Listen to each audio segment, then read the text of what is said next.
An advocate is someone who either stands in front of you and speaks on your behalf, stands beside you and just kind of helps you when you forget a word or when you get too nervous. They give you the prompts to say what you wanted to say, or they stand behind you and they're just there. They're the muscle kind of just pumping you up, and they know that you got it, but they're just there in case you just need to remember there's someone at your back. What if advocacy isn't about having the mic, but knowing when to pass it? How do we listen without trying to fix? Maybe real care starts when we stop assuming we know what's needed and start asking. This is Journey with Care, a podcast by CareImpact, where curious Canadians find inspiration to love others well through real-life stories and honest conversations. I was reminded this week about when I was a youth leader back, over 20 years ago.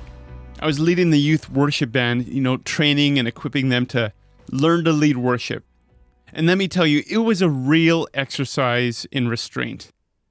There were moments I knew I could step in, fix the rhythm, tighten the harmonies, or just take over completely.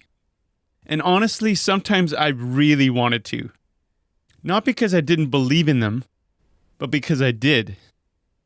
I could see their potential. I just didn't want them to fail. But I had to learn that part of leading was letting them learn, letting them fail small, because we learn from mistakes and failures.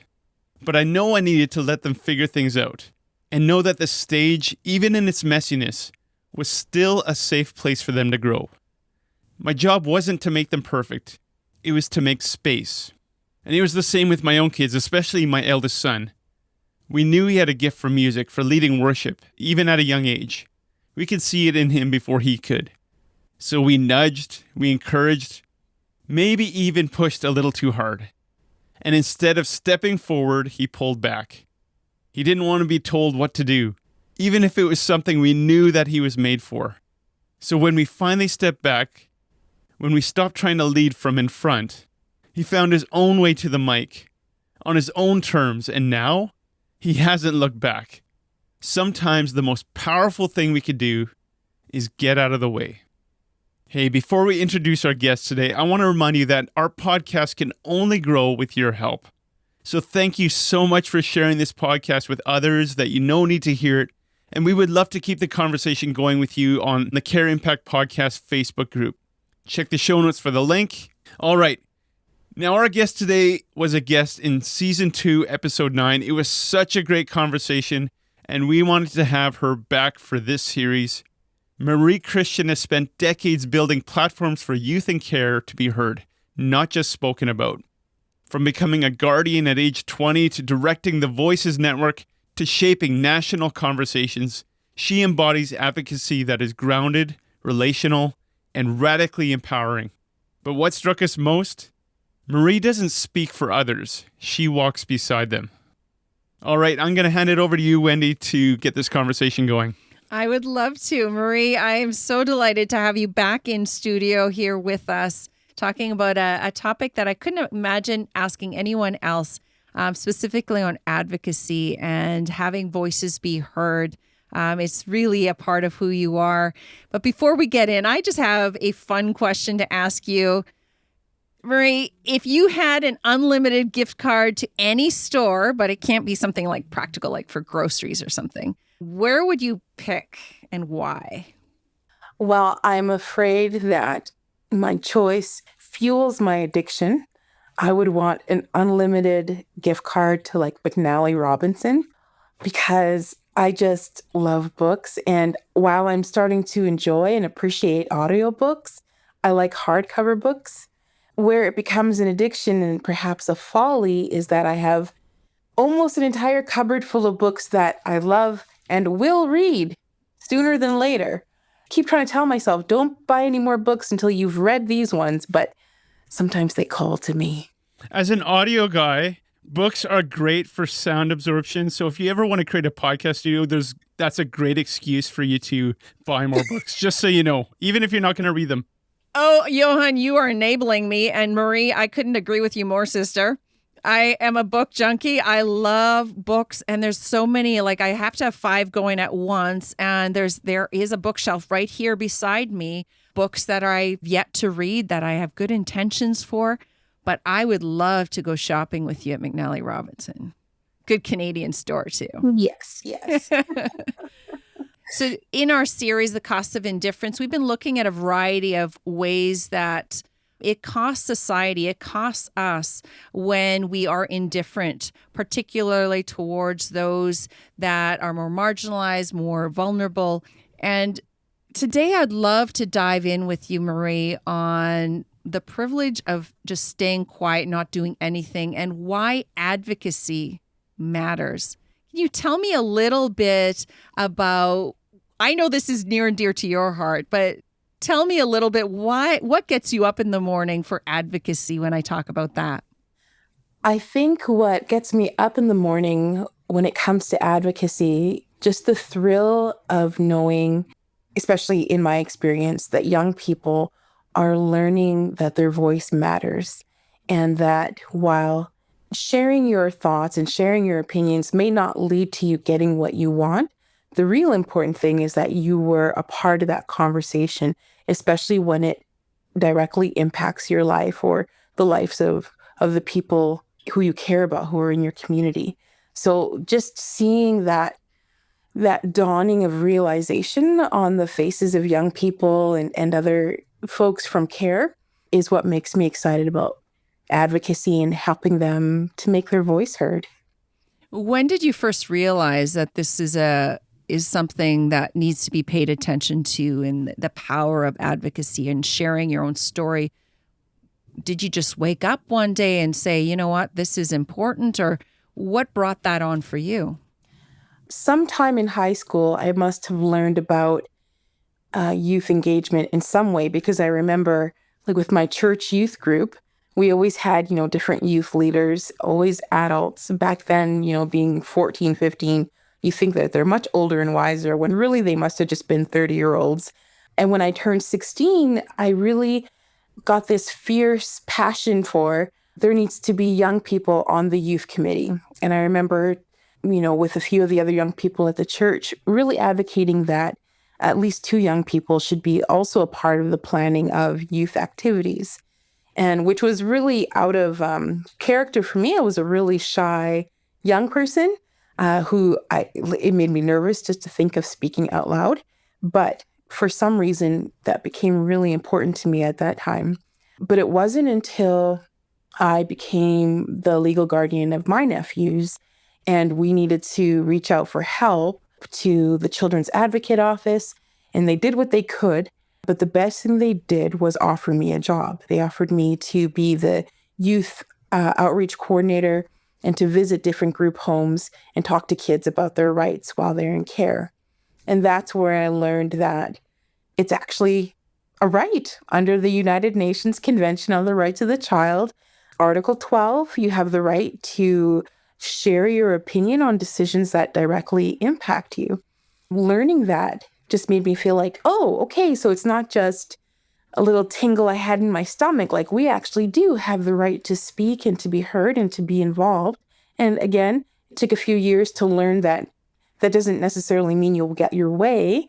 The important thing is you're a part of that conversation, and you can be a part of developing whatever the next steps are. But for youth in care specifically, you can be a part of developing what your plan of care will look like. I love that, Marie, and that children's lives matter in the way they can actually have a voice over their own story and their own desires and wishes. And wow, what a privilege that you were invested in at that young age to learn about the rights of children. How old were you when you took on this job? I believe I was 20, 21. And also taking care of your nephew? Mm-hmm. 2 of them, yeah. When they came to live with me, they were 9 months old and 6 years old. And by the time I finally reached out for help, they were probably like 1.5 and 7. And again, I was still a really shy, introverted young person, but needing to speak up on their behalf gave me courage. And then being hired and then be given all this training to be able to communicate this to other young people gave me finally a voice to be able to help others find their voice. Can you tell me a little bit more when you did go talk to the different group homes and listen to the group homes? What were some things that surprised you about advocacy? And as you were listening to so many youth, you had a great opportunity, front row seat to this role. What did you learn through that experience? Well, I learned that most young people's immediate perception is that this is bunk, as they used to say. They don't say that anymore, but it's bunk. This isn't going to go anywhere. They don't actually have a voice, or what they say doesn't really matter. But if they chose to stay like in connection, and if they did have something that they needed to advocate for, then we would take the steps to make their voices heard. One of the biggest things we always worked on was our immediate feeling when we're feeling unheard is that we have to yell, we have to speak louder to make people hear. But I learned from them, from other youth and care advocates from across the country, that sometimes, or usually, you're mostly heard in a meaningful way when you can find that center of calm and not allow your emotions to like really override what you're trying to say. But when a young person is able to control and deliver what they want to say, then the adults in their lives listen even more closely. They lean in a little bit more to hear this quiet voice. So that was one of the biggest things that I learned, and that the other young people learned as well, that they can make their voice heard. It doesn't have to be a scream. We can figure out just how to communicate effectively to make sure that they're being heard. Wow, that is really powerful and so empowering for youth to understand that their voice matters, but to bring yourself to a place of calm, to be able to gently speak truth to power, because there is a bit of a power imbalance, even just age-wise. And we right now we're talking about the young and the old, or those in care and not in care. But you could put it into a variety of contexts of different sectors, social sectors, where some are in power and some not. But those that would be considered less privileged to have a voice, to learn how to have that voice is so needed in our society. And I just know, fast forward, I don't know how many years, but I met you, was it 10 years ago maybe, when you were the executive director for Voices, working with youth aging out of care.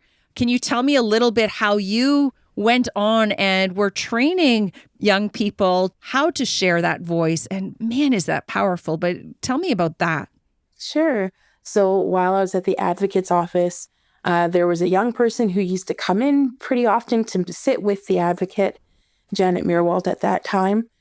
And I just started wondering, like, who is this young person? And she walks with so much confidence. And they told me, oh, she's the director of the Youth and Care Network. But she was just finishing her term at that time, so the position was open. I applied, and then I just kept calling and asking. And finally, I got an interview and was hired. So coming into this role at Voices, I decided, and this might sound cheesy, but I just kind of prayed every day, like, God, what do you want me to do while I'm here? So my main mission just became to just love, like all of those things that I felt that I missed just because of my own experience of childhood, lots of transiency, in and out of care, whatnot. How can we just love these other young people in and from care and give them that family experience, all the best things that you hope families give to their children? How can we make sure that happens? And one of those things was a voice. Like I had said a few times already, I was super shy and afraid to speak up as a young person. So I wanted to make sure that any young people who interacted with the network, that was one of the first things that they learned, that their voice matters, not to be afraid, or even when you are afraid, let's find a way to make your voice heard anyway. And you've been leading by example too, just in the way you've spoken out in media and in radio, different ways that I've heard you speak up. And when you hear your voice coming through in different settings, there's some confidence, but you're not coming over confident either. You're not like yelling and saying, we've got to change child welfare. And you're not coming across angry at all, which I've really appreciated because it invites people to the table to hear what you have to say. And people are leaning in, and people have put you in places of leadership time and again. It's an affirmation that what you're doing is on the right track. And I know we've invited you to different events in the past, and you are a big proponent of not speaking for people, but with people. And you've been empowering young adults, young kids aging out of care to share their stories. And we've had them be keynote and panel discussions, and they have shared their stories. I imagine there's a lot of coaching, and I see a lot of loving mama bear. They look up to you, not just, oh, this is my boss or somebody that a program I go to. There's a familial side to what you offer there. And those voices are so powerful. And here you are in the background or beside them with your arm around them. I just beaming mama bear pride for them speaking up and so well. Tell me what that's like to hear other people at that empowered stage to share their story. It is one of the best feelings in the world because we always start with practicing sharing our stories just amongst ourselves and really emphasizing safe storytelling. Yes, we want to make an impact. We want to touch people's hearts and we want to see change happen, but not at the cost of your own mental, emotional health or our listeners. So learning safe storytelling and then watching them practice safe storytelling, or when we have an occasion to watch how other groups might have youth panels, when they turn to me and they say, oh my gosh, is someone supporting that young person because that young person is not sharing their story safely? I'm like, okay, so you get it. You get like just that fine balance between I'm sharing my story and I'm potentially harming myself and my listeners. So watching them just grow in that ability to share their story, to share it meaningfully, to receive feedback or to answer questions in a way that honors their story is so exciting because you know that they could move on and continue to use this skill in every area of their lives.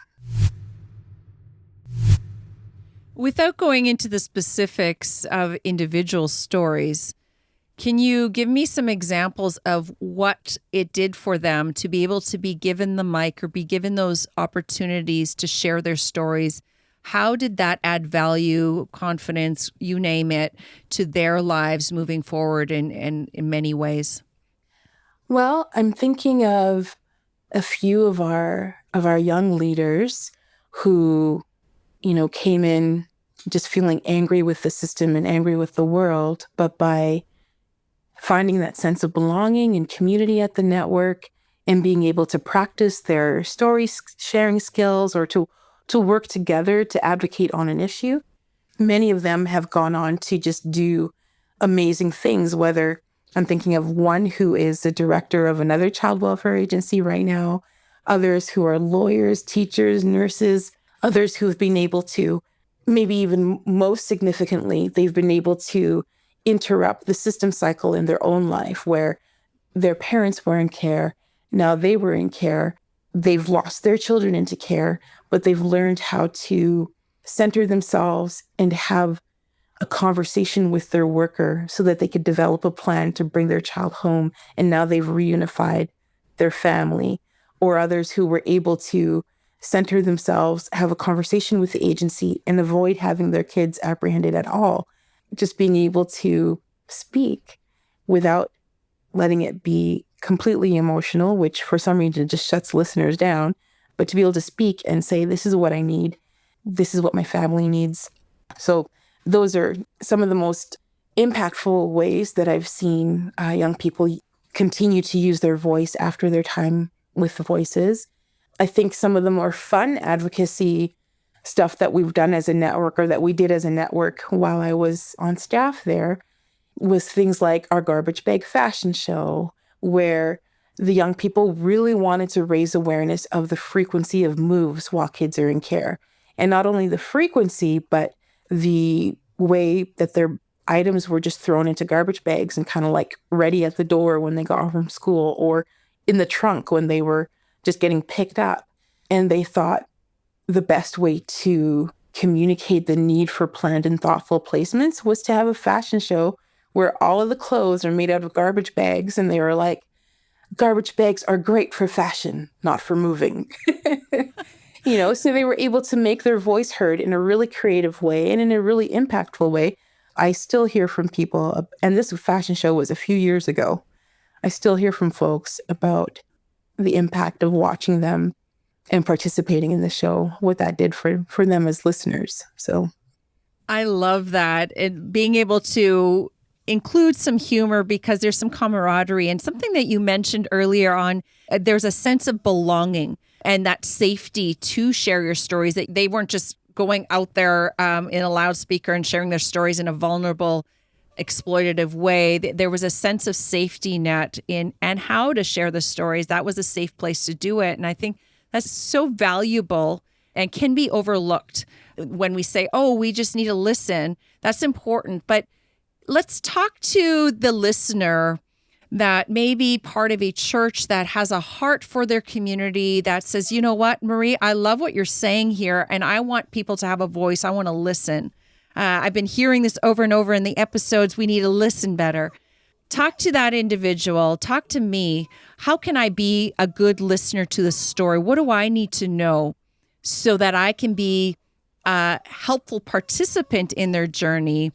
Well, I think to the average person who just wants to listen, I would say, A, thank you. That's excellent. And B, check your biases. It's absolutely natural that the way we were raised, the environment we were raised in, the community we were raised in, we will have certain beliefs about how things work in life. So if you're truly ready to listen, then just be aware that your own experiences might tint what you hear, and then be willing to set those aside. Like, be willing to tell yourself, okay, just because I was raised this way doesn't mean everyone had that experience. At the national level, we have Youth in Care Canada, and one of our slogans there is ask, listen, believe, act. So ask the questions. Please be mindful never to ask a young person or anyone to share too many details of their story. I know it can be really interesting and you want to know like the nitty gritty, but be mindful of that. But ask if you have a question, ask, listen to their response, believe that what they are telling you is true, even if it is from their experience. And if they're a young person, yes, their perspective will be limited because they're young and maybe they don't see the whole picture, but believe them when they say that that's how it impacted them. And then act on it. If there's something you can do to either help that young person make their voice heard or to respond to what they're saying, do so. And if you're not sure, ask that young person, how can I help? Are you just telling me this because you need to vent, or what do you want to do with this? But make sure that there's some action behind what you've heard and learned from the person who's sharing with you. That is really helpful, and you've put a neat framework around that. It leads me to wonder, how can I be that safe person to listen well, so that even if I come with good intentions, and you're right, we have biases, we just do. We come with our framework, worldview. It's not good or bad necessarily. It's just that we come with those biases. And let's say I do those things, yet how do I be that safe person for the person speaking up and be an ally with them? Yeah. Well, I think you just have to be yourself, because we can't be all things to all people, but we can be ourselves, and the person who needs us will find us. Back when, and I'm currently on leave from Voices. So when I say back when, I'm referring to when I was on staff, hiring staff or recruiting practicum students. They would come in and they would compare themselves to maybe a staff who's been there longer, or a volunteer who just seems to have a really good connection with the kids. And I don't have that kind of energy. And I would remind them that it's okay. Some people their personality is a 3. You're always cool as a cucumber and you're always here. Some people are always operating at an 8. Super high energy, gonna kick a ball, gonna run somewhere. Young people will go to what they need when they need it. And if you are just comfortable being yourself, then that young person who needs a cool cucumber, they will come find you and they will come talk to you. That young person who needs to be pumped up and they need a 10, they will go find a person who operates at a 10. Just be cool and comfortable with who you are, where you are, and the person who needs you will find you. Oh, that's so good, Marie, because that really underscores the fact that we need to be who God created us to be. And that requires certain vulnerability, wouldn't you say? Like often we can mask that we have to be a certain thing, especially if we're thinking of ourselves in a helper or a listener type of role, as if we have something to fix, or let's just face it. Sometimes that's the biases we come into when somebody wants to share something that is maybe a little harder than we might have experienced. And we do care for the marginalized or those that are in a vulnerable situation. However, being who we are, you're inviting us to vulnerability. You're inviting us to be seen for who we are and all the imperfections included. And that goes across the board. It's not just for those that are coming from difficult upbringings. Aren't we all longing for genuine connections, to be who we are and know that we're enough that way, that there's people that we're created to connect with in our natural beings?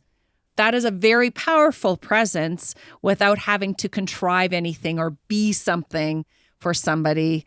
That's so good. Now, I have a question about your role with you. You are an advocate. You continue to be an advocate in some very needed spaces in our society across Canada. And yet there's also a sense that I hear you saying, I'm not going to speak up for, I'm going to speak up with. How do you know that balance of advocating versus listening and pulling back and letting other voices be heard so that we're not giving them the mic? They have the mic already and we're not stepping in their way.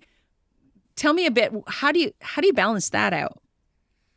Well, way, way, way back when I started in this, one of the first things I learned about was what is an advocate. And so now when I'm talking to other folks, whether it's young people or adults, I use the same model.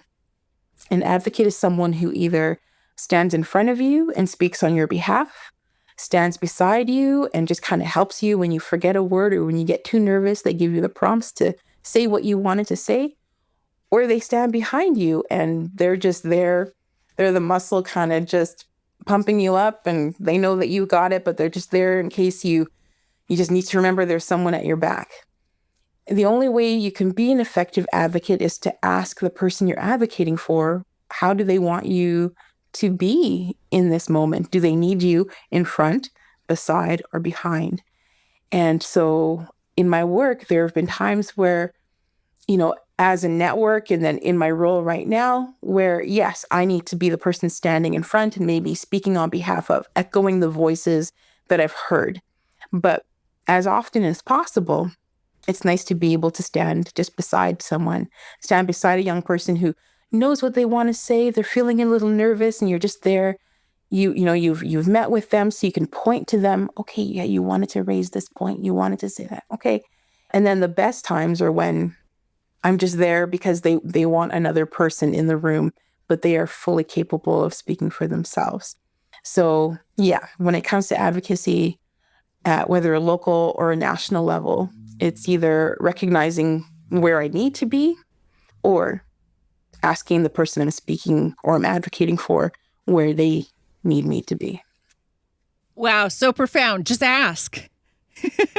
I love the different positionings that you find yourself in, and I can identify with situations. People come in mind where I've had to do all three in different scenarios, but it really begins with asking the individual, listening, what do you want? And it might look different. Their answer might look different than what you think you could provide for them. Maybe you have an amazing program or an amazing suggestion or whatever, but yet recognizing the need of them having that advocacy need already voiced between you and them. that they are advocating what they need. It begins in your relationship, not just in what they say outward and what they do and how you support them. Right. I don't like the word giving them their voice because they already have one. It's empowering. Yeah, you're inviting their voice into the conversation. What do you want? It is empowering. Yeah. When we talk about advocates and we make a web of advocates with young people, we often start with the circle right in the middle of the web. Who is your best advocate? Sometimes they'll say my mom, my auntie, my cat. Who is your best advocate? Who's the first person who knows when there's something not quite right? Me. Yes, you are your own best advocate. So let's start with there. And again, going back to just using your voice to be able to say something's not right. May not know what exactly is wrong or how to fix it, but just having that self-awareness that something's not right and I need help. We'll go from there. Maria, I'd love for you to talk to the church for a moment. Churches that want to care, that want to do well in their community and journeying with community. We've got a lot of programs. We've got a lot of ideas of what we could do to make our communities better. What role does advocacy play in that, and how might that even disrupt? I'm just thinking out loud. Maybe this is a leading question, but how that might disrupt, just asking them what would you like, how that would disrupt our everyday program, our trying to do well for the neighbor. Let me just create that as a statement. That's a disruptive thing right there for a church. Do you have anything else to add to that, thinking of a church context that's wanting to care for others? Well, I think it just brings me back to everything I've learned about community building and allyship, which I was told the other day, folks are moving away from the word allyship and more towards collaborators and conspirators. Well, I can't remember the exact reason why, but it was more disruptive to think of people coming alongside as collaborators of change. But at the heart of community building comes that conversation, relationship building with community, and then asking them, how can we help? It's great to come up with programs and really well-meaning activities, but if it's not what the community is asking for, then you're doing a good thing, but it's not going to be sustainable. It's not going to be meaningful. So as a church, whether it's specifically with that church community, or if they want to be doing meaningful work with the community around their building, it starts with a conversation and relationship building that will lead to community building. And when you have that relationship, you can say, okay, what do you need? How can we be more helpful? But Marie, getting into relationship with others, that's messy though. What if they say something that I'm not prepared for? What if they want something that we've never done things in that way? Are we now the puppet to whatever the demands of the community? I'm just being devil's advocate here, but how do we respond to that? I imagine, and the hundreds and thousands of kids that you've journeyed alongside with, you deal with a lot of complicated, sad, nuanced, happy, sad, complicated stories that you haven't been their savior, but you've been their collaborator. What's that like? Give us some insight on how to be good collaborators as the church, walking in the messy and not fixing people. I think it goes back to what we were talking about, whether you're a level 3 or a level 10 in terms of energy, just being who you are. So if you've built a relationship with your community and they are saying, we want every lawn on this street painted purple, you don't have to just jump and get purple paint. Keep having that conversation. Why? What does this mean to you? How would this change things? And I think after you've been able to have that conversation in a good way, you will get distilled down to the actual heart of what that person or that community is looking for. Our community is messy and we want things to look pretty. Okay. All right. This we can do. You'll figure out how to get to the heart of what is needed and what is wanted. And then maybe from there you can grow into, well, this is what we're actually capable of doing. Does this work? I love that, because what you're getting at is what I often refer to attachment styles. In a community attachment, we don't want to be preoccupied attachment style where we're like, if I do this, will you like me now? Or if I do this, will I gain your approval so that I can show, like that can be almost pandering to and sort of virtue signaling just because we want to do, just so you know that I like you, rather than going at the heart of what is it about that, and finding those common denominators that I guarantee, no matter in the diversity in that room and that conversation around the table or wherever you find yourself, when you get to know each other, there are common denominators, and being your authentic self can probably reach to their authentic need when you have what one of my friends says, 1,000 cups of tea. Sometimes it takes that much, sometimes not so long, but finding those common things that you can, that's true collaboration. Mm-hmm. All right, Marie, to wrap up here, if there was one thing that our listeners could take away that we could maybe put into practice, what would that one challenge be for us that we could grow that muscle? I would direct everyone back to ask, listen, believe, act, which I know is maybe 4 things when you break it down. And I'm thinking particularly, I saw a post on Facebook about the missing and murdered encampment at Prairie Green. A body was found, a mother was found. And I know that there were a lot of feelings around the call to search the landfills. And everyone's entitled to their feelings, but even if this conversation only happens with yourself, ask, why did I feel that way and how do I feel now? Listen and honor those feelings that are coming up for you. Believe yourself. Sometimes we like to, believe it or not, lie to ourselves about how we felt. No, if you had biases, check those biases and believe that that's where you were, and believe that you can have a different idea about these social issues, and then act on them. If there's a way to show support for the rest of the search that's happening, or to organizations that do work with missing and murdered Indigenous women and girls, or any social issue. It doesn't have to be that one. That's just the one that's kind of front of mind for me right now because it's front and forward right now. I would challenge listeners to just do those 4 things: ask, listen, believe, and then act on it. That's a great call to action.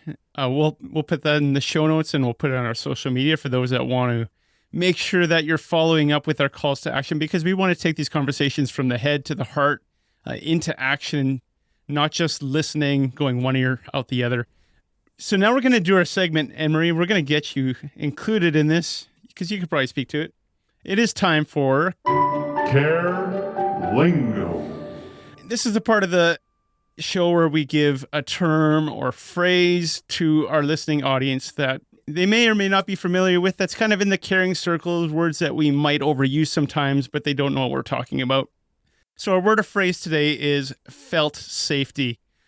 And I know when I first, I'm a huge Indiana Jones fan, if you don't know this, but like felt safety for me is like taking care of that beloved felt hat, that fedora, that treasured felt accessory, keeping it safe from harm. Like picture this, you're racing through the jungle, you're dodging those booby traps, and just as you're about to escape, your fedora falls off. Do you risk your life to grab that fedora? Of course you do, because felt safety means never letting go of your hat, your dignity. Don't let that get compromised. You got to protect that felt. It's felt safety. So that's what I thought it might mean. I don't know about you, Marie. You probably know the real definition.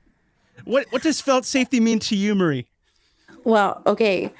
I'm glad that Indiana Jones is what popped up for you, because the first thing that popped up for me was Sunday school back in the 80s, where they had a felt board, and the teacher, usually Sister Kaifling, she would have these little felt figures, and they would move across the board as she told the story.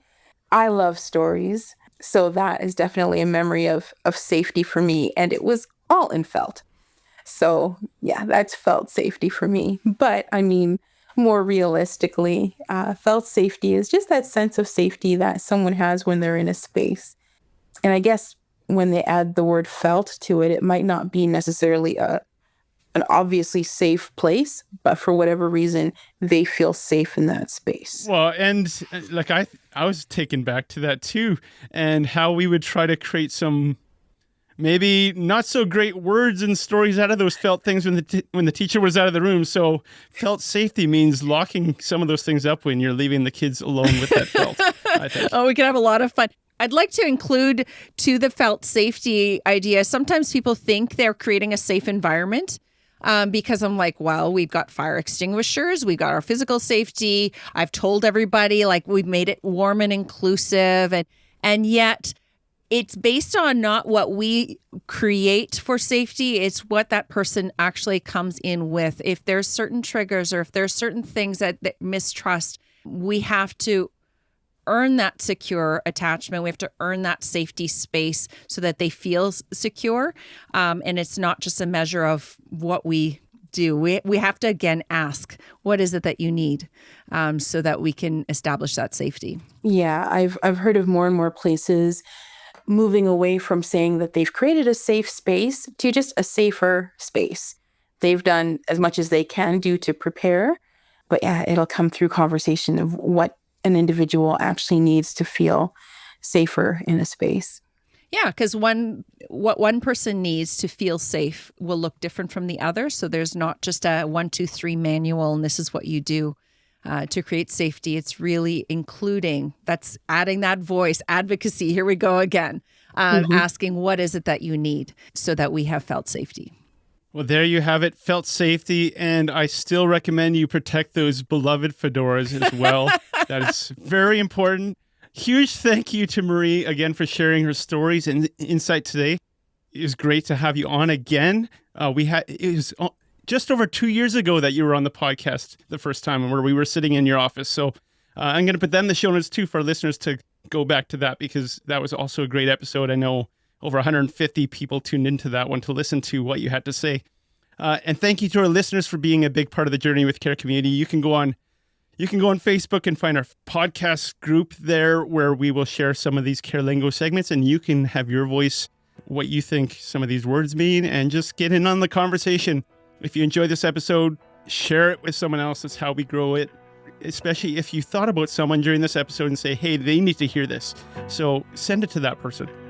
All right, and next week we got our second thoughts again, where Wendi and I get to analyze what you said, Marie, and not really, but it's just processing all the wealth of information and stories that you brought us today and how we can take it even further. So thank you so much. Thank you for having me. Thank you for joining us on Journey with Care. To get more information on weekly episodes, upcoming opportunities, or to connect with our community, visit journeywithcare.ca. or find CareImpact on Facebook and Instagram. Or just check the show notes for these links and all the links related to this episode. Share your thoughts, leave us a message, and be part of a network of individuals journeying in faith and purpose. Together, let's discover how we can make a meaningful impact.